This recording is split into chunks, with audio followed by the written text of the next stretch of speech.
Hello students, welcome to vidonko.com। আমি তোমাদের গণিত শিক্ষক শুভময়। আজকে একটি নতুন প্রশ্নের সমাধান নিয়ে আলোচনা করব। চলো দেখে নেওয়া যাক প্রশ্নটি। প্রশ্নে আমাদের বলা হয়েছে এবিসিডি একটি সামান্তরিক যার ডিসি বাহুর ওপর মধ্যবিন্দু পি। প্রদত্ত এবিসিডি সামান্তরিকের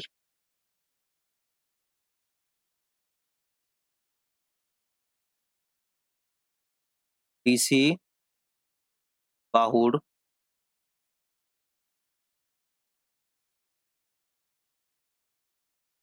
মধ্যবিন্দু পি।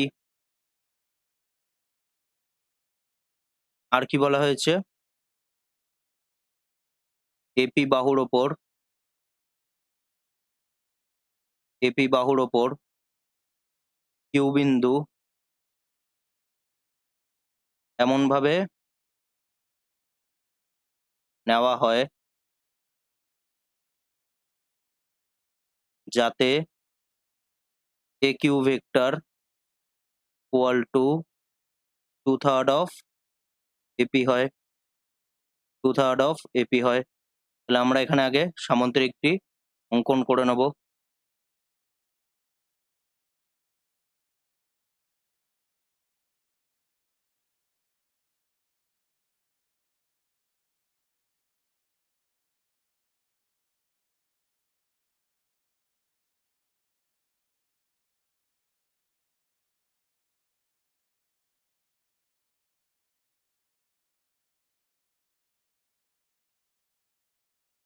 এখানে আমরা সামান্তরিকটি অঙ্কন করে নেব।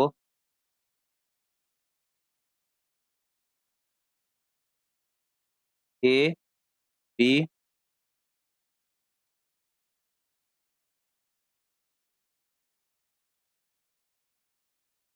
C D. আমাদের কি বলা হয়েছে? ডিসি বাহুর মধ্যবিন্দু পি আর এপি বাহুর ওপর কিউ একটি বিন্দু অবস্থিত। এপি বাহুর ওপর কিউ একটি বিন্দু অবস্থিত যাতে A Q equal to 2/3 of AP হয়।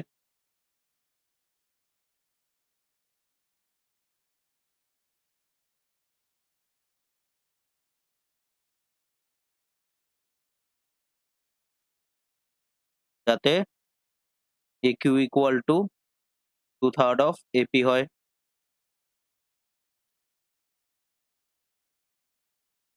আমরা এখানে মধ্যবিন্দুটি এখানে নিয়ে নিচ্ছি, এই পয়েন্টটি, এবং এ আর পি কে আমরা যোগ করে দেবো, এবং কিউ বিন্দুটিকে আমরা এখানে নিলাম কিউ। আমাদের প্রমাণ করতে হবে যে কিউ বিন্দু বিডি কর্ণের ওপর অবস্থিত। তাহলে সবার আগে আমরা প্রমাণ করে তারপর বিডি কর্ণটিকে আমরা ড্র করব। তাহলে মনে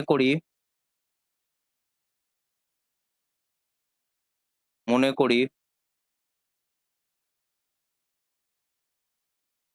ও মূলবিন্দু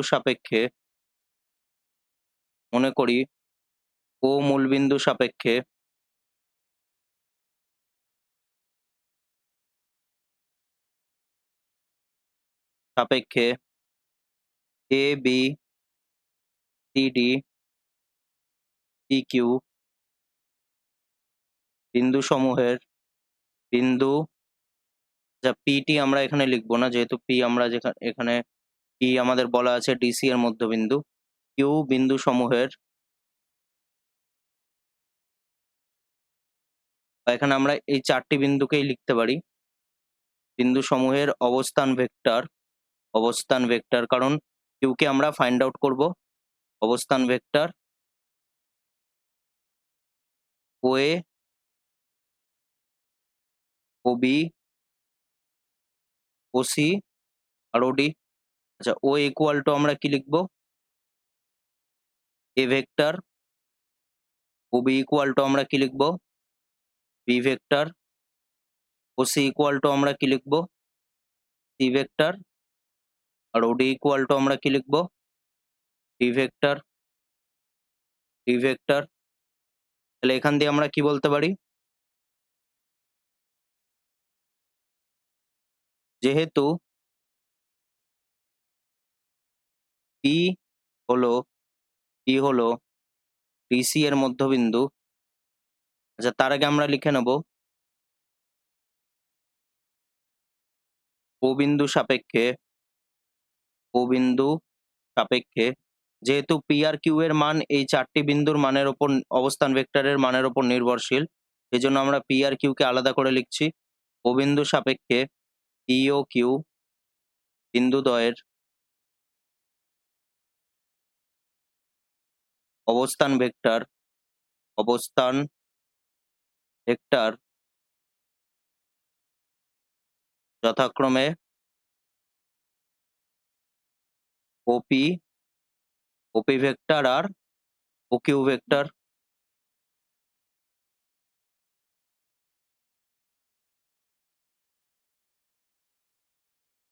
ওপি ভেক্টর আর ও কিউ ভেক্টর।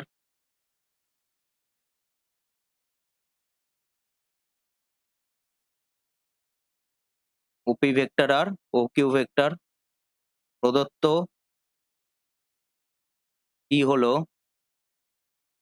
ডিসি বাহুর মধ্যবিন্দু, ই হলো ডিসি বাহুর মধ্যবিন্দু। তাহলে আমরা এখান দিয়ে কি লিখতে পারি?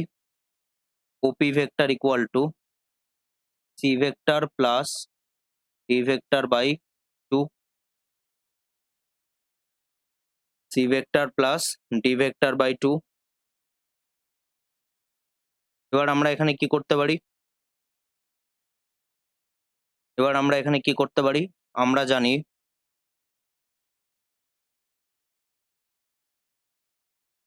সামন্তরিকের বিপরীত বাহুদ্বয়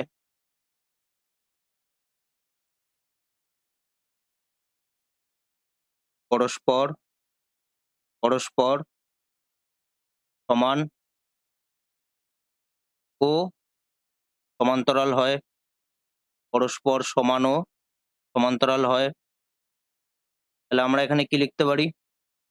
শর্তানুযায়ী AB vector equal to DC vector, AB vector equal to DC vector. তাহলে এবির জায়গায় আমরা কি লিখতে পারি? OB vector minus OA vector equal to OC vector minus OD vector, OC vector minus OD vector. তাহলে আমরা এখানে কি লিখতে পারি? B vector minus A vector equal to C vector minus D vector. তাহলে এখানে আমরা কি বলতে পারি?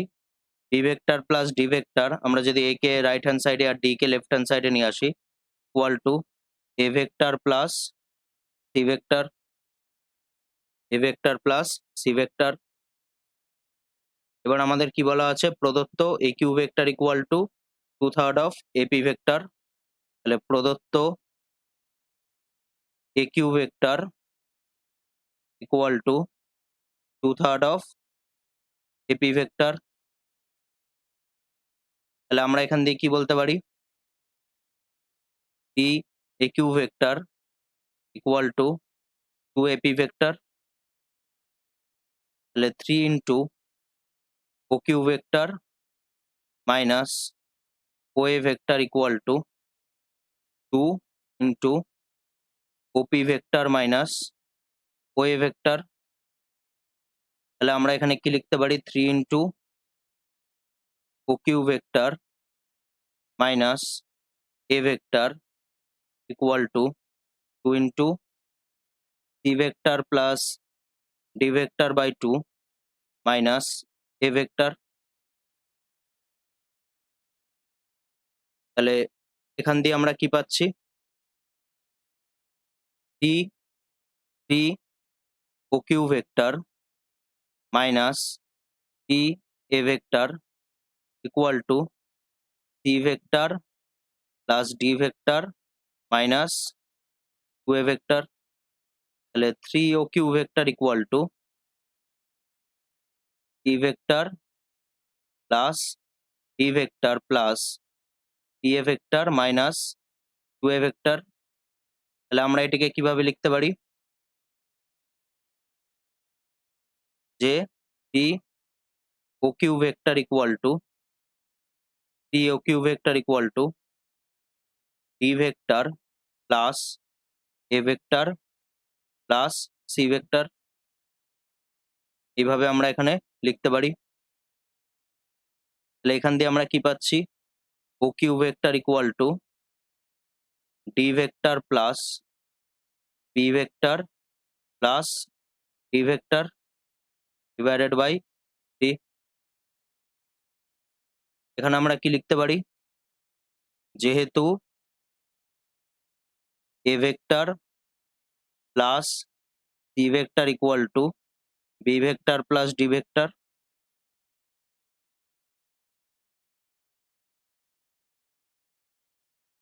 তাহলে নেক্সট স্টেপে আমরা এটিকে কিভাবে লিখতে পারি, O Q vector equal two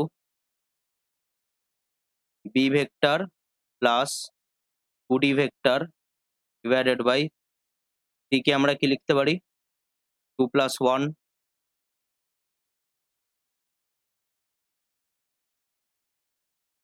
বা আমরা এখানে কি লিখতে পারি, 1+2। তাহলে O Q vector equal two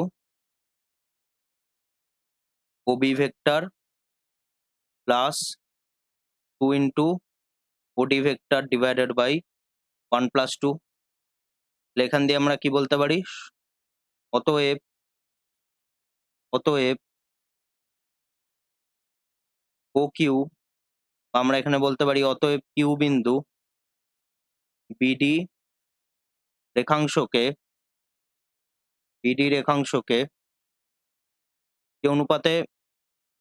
কি অনুপাতে আমরা এখানে দেখছি অন্তর্বিভক্ত করছে, 1:2 অনুপাতে 1:2 অনুপাতে অন্তর্বিভক্ত করে।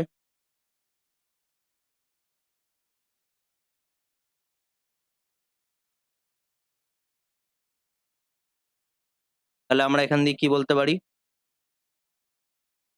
যেহেতু কিউ বিন্দু বিডি কর্ণকে যেহেতু বিডি একটি কর্ণ 1:2 অনুপাতে অন্তর্বিভক্ত করে,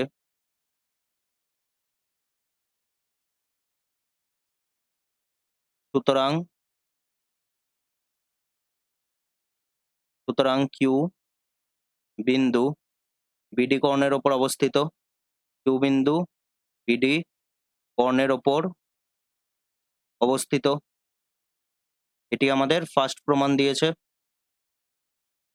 এটিকে আমরা বলতে পারি প্রুফড। নেক্সট আমরা এখান দিয়ে কি পাচ্ছি, এক্ষেত্রে B Q by B Q vector by Q D vector equal to 1/2। তাহলে আমরা এটিকে কিভাবে লিখতে পারি,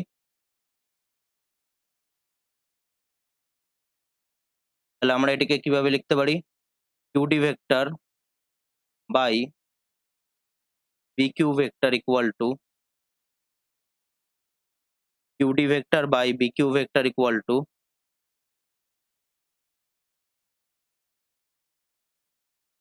আচ্ছা, আমরা যদি এখানে দেখি, আমরা জানি যে সূত্রটি হলো M B plus N A by M plus N, M B plus N A by M plus N. তাহলে আমরা এটিকে কিভাবে লিখতে পারি, এখানে আমরা করতে পারি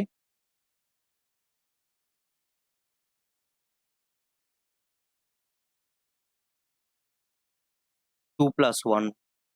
এখানে আমাদের কি হবে, 1:2 নয়, এখানে আমাদের হবে 2:1, কারণ যেহেতু 2 ওডি আছে, আর এখানে আমরা লিখতে পারি 1 ইন্টু ওবি, আর এখানে আমরা কি পাচ্ছি 2 ইন্টু ওডি।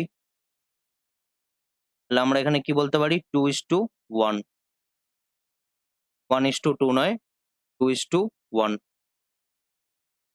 তাহলে আমরা এখান দিয়ে কি বলতে পারি, এটি আমাদের কি হবে তাহলে 2/1। তাহলে এখানে আমরা কি লিখতে পারি 1/2। তাহলে QD vector by BQ vector plus 1 equal to half plus 1। তাহলে আমরা এখানে কি পাচ্ছি, QD vector plus BQ vector equal to QD vector plus BQ vector equal by BQ vector equal to 1 plus 2/2।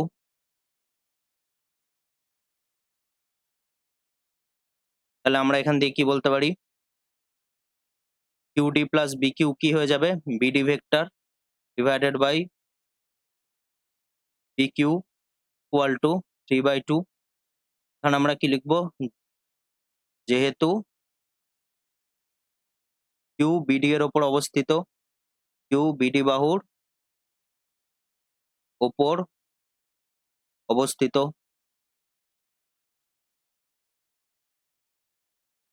Q BD বাহুর ওপর অবস্থিত।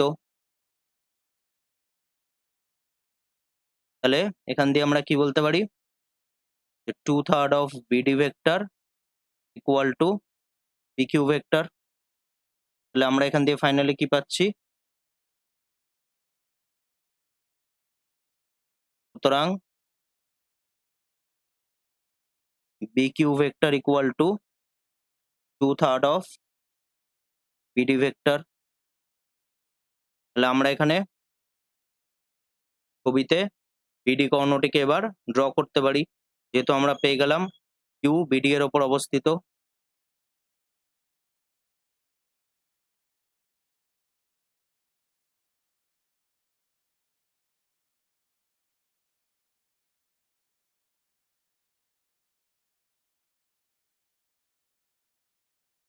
Q BD এর ওপর অবস্থিত।